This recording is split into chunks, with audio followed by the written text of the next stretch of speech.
So imagine having a seat at the table and no voice. That was literally my situation a few years ago. I had the opportunity to have a seat at the table for a community organization, and it helped me leverage my business, form personal and professional contacts, until it didn't. There was an opportunity when our community was super divided. And this organization had the opportunity to come together with law enforcement, business owners, and residents to lock arms to unify the community. But this organization did not want to engage in this event. I had suggestions, I had recommendations. They all fell upon deaf ears. And this kept happening. And I realized that I had a seat at the table, but I did not have a voice. This organization was no longer serving me. Caused lots of frustration, anger, tears, and I had to do some self-reflection, and I had to just walk away for my own mental wellness. I then started my own organization to bridge communities together. So where did it all start?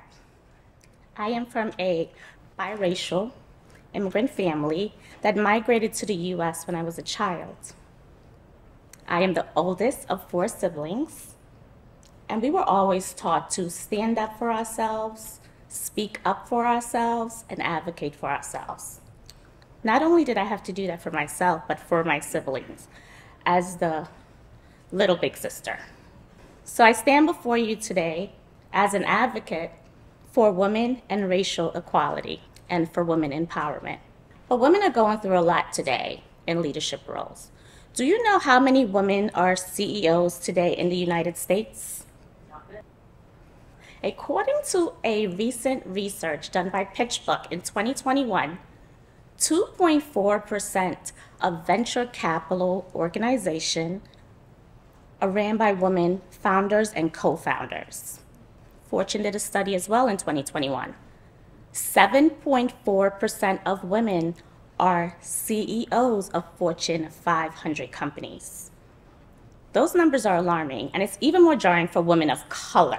So we're experiencing a huge gender disparity when we look at women in leadership roles, in entrepreneurship, and as executives.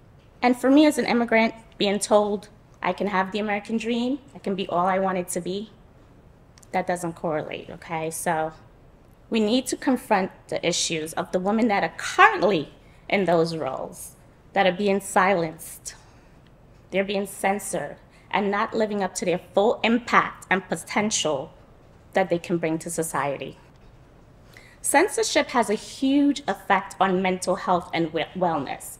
It is a safety risk.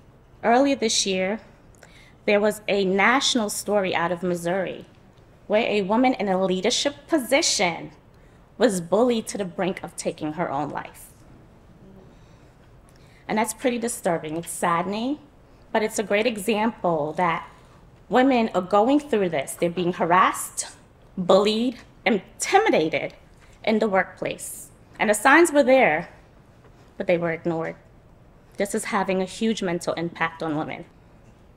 Martin Luther King said, "Our lives begin to end the day we become silent about things that matter." We all have a social responsibility to speak up about the disparities that are happening in our community. So when a man walks into the boardroom and he's aggressive, he may come with his microaggression, he's considered a great leader, a hard hitter. When a woman is assertive and she stands up for herself and for others, she's called all the derogatory names in the book. And this is not fair to women. I want to share with you a social media story that happened not too long ago. I posted on my personal social media page, as I always do, about all the isms that are happening in our community and in our country as a whole, because there's a lot going on. And one individual decided that he was offended. We're not even friends, right? He got this information from a third party. And being who I am and the advocate that I am, I responded Short, professional, kept it moving. But I got calls, text messages, emails, and women that met me in person to say that they agreed with the post. However, they could not engage. They were afraid if they were to like, comment, share their own experiences, that their livelihood will be affected, that they will be blacklisted, their career progression may be affected.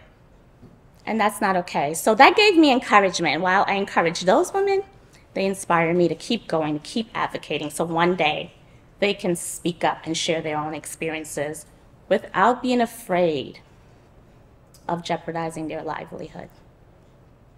So there's a huge impact on the censorship of women. When women are stifled, it impacts innovation, ideas, and advocacy for change. Women in leadership bring more to the table. We're talking about the bottom line of profitability, the bottom line of improved margins and innovation. There's employee satisfaction when there are women in leadership roles. Gender diversity is important. Women tend to have a better impact and relationship on employees, which increases employee retention, than their male counterparts. There's also the importance of governance and ethics, where women have a more responsibility to diversity and social responsibilities than their male counterparts do. And then there's the market, branding, and image. Women in leadership roles have better customer loyalty and customer trust, which again helps the bottom line of profitability. So it's time to dismantle the systems and speak up against the atrocities that are happening to women in leadership roles. So research by McKinsey & Company showed that bottom line is more profitability when there is gender diversity.